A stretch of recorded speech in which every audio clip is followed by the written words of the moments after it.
na minha opinião, eu acho que ainda estamos muito longe de chegar àquele ponto em que o direito à educação é garantido para todas as crianças. Porque nós conseguimos perceber que, na verdade, não é salvaguardado este direito quando vem primeiro a questão. A questão foi, será que é salvaguardado o direito à educação à criança com deficiência ou mesmo à criança sem deficiência? Então, para nós chegarmos àquele ponto que é por todos nós almejado, a pergunta deve ser primeiro de forma universal. Quando nós estivermos num estágio em que nós vamos só ter que questionar, será que o direito à educação é salvaguardado a todas as crianças? Aí sim é que nós vamos dizer que temos progressos, porque a inclusão é isso. Não é fazer uma escola para pessoas com necessidades especiais e uma outra escola, por exemplo, no caso desta em que nós estamos, para pessoas sem necessidades especiais. A inclusão é, na verdade, de certo modo, o que o Bruno esteve aqui a dizer. O que nós realmente gostaríamos é de poder crescer e conviver com todas estas pessoas, para que nós possamos realmente perceber, não só nós, como elas também, que na verdade temos alguns pontos de diferenças, mas no fundo somos todos iguais.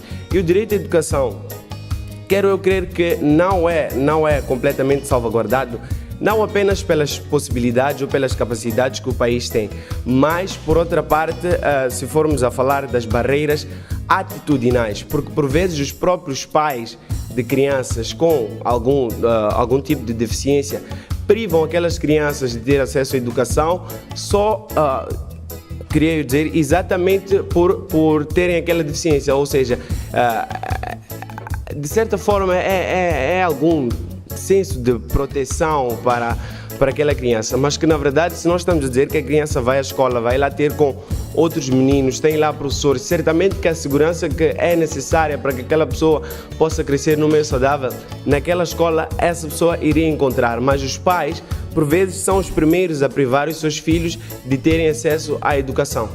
E salientar que a inclusão é em parte da própria casa da criança, nesse caso os pais, né? Os pais estão lá por um instinto protetor, né? Acham que deixando a criança em casa, não indo para a escola ou não saindo mesmo de casa, porque existem casos de crianças com deficiência que não podem sair de casa porque os pais proíbem, tipo, não pode, sei lá porquê.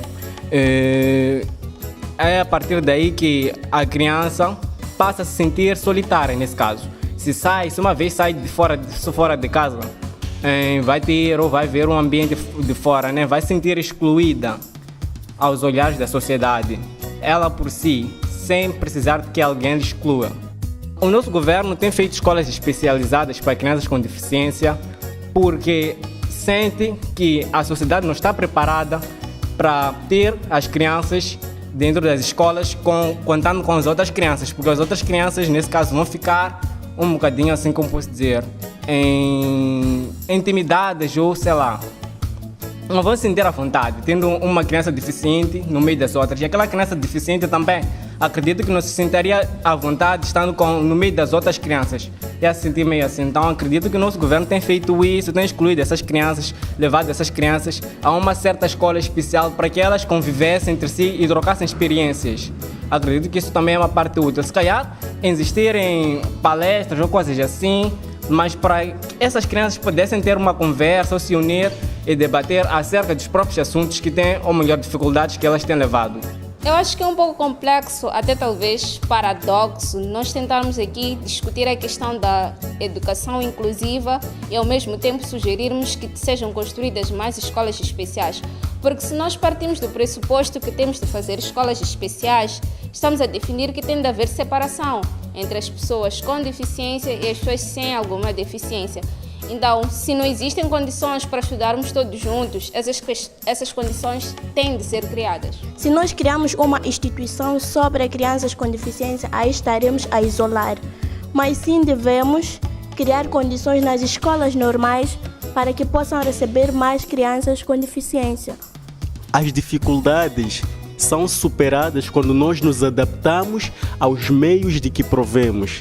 Então, eu, enquanto Sancho Pires, cidadão moçambicano, gostava de lançar um desafio ao governo de criar condições e não nos agarrarmos a defesa de que ainda não existem meios. Meios se criam. O ser humano deve aprender a se adaptar aos meios que tem. Senão sempre havemos de perpetuar em discutir ideias. E temos que parar de discutir ideias, partir para a materialização dessas ideias. Nós já estamos a discutir questão de inclusão de crianças com deficiência na educação, mas discutimos várias outras coisas que nunca chegamos a materializar. Nós devemos ser sensatos o suficiente para materializar aquilo que nós discutimos em ideias.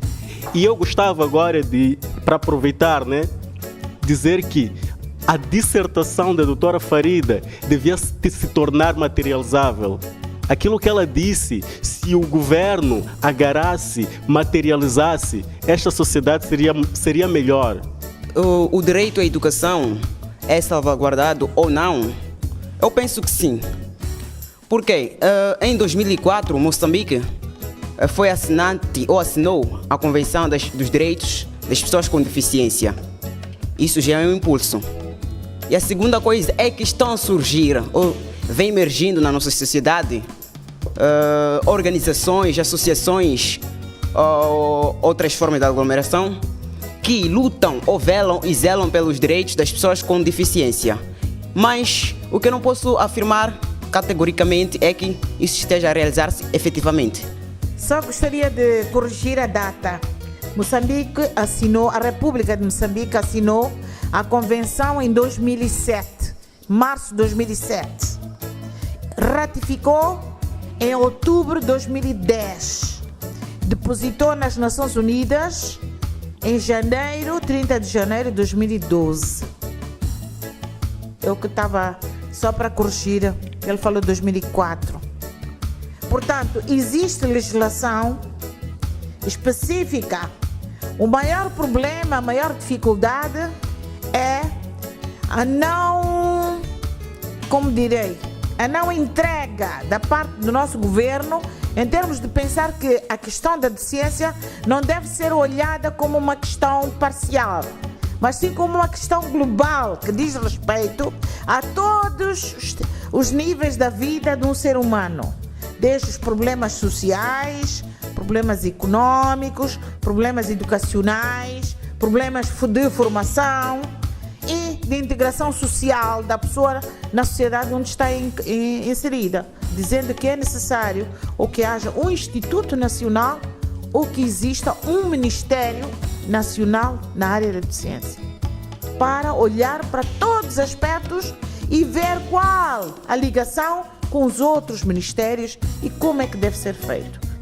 Então, achamos que é necessário que haja pessoas que estudam a matéria, pessoas preparadas, com conhecimento, com experiência que existe em outros países do mundo, para podermos construir uma sociedade mais justa, uma sociedade que receba no seu seio todos os cidadãos em pé de igualdade. Somos diferentes, sim, mas somos pessoas que temos os mesmos direitos que têm as outras pessoas. É por essa razão que dizemos que a questão da deficiência é uma questão de direitos humanos.